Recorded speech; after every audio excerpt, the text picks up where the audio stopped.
A double-sided lathe is a type of lathe that can simultaneously perform turning on both ends of a workpiece.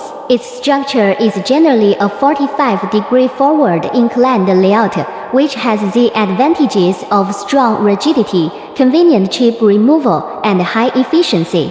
The double-sided lathe can process various shaft parts, such as products in industries such as plumbing equipment, valves, electrical appliances, instruments, automobiles, motorcycles, bearings, etc. The advantages of a double-sided lathe include the following aspects. It can improve processing efficiency and complete multi-station processing of both ends of the part in one clamping process, saving time for tool replacement and clamping.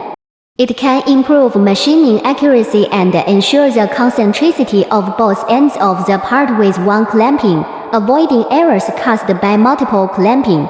It can save manpower and equipment, and one double-sided lathe can replace two single-sided lathes, reducing operators and floor space.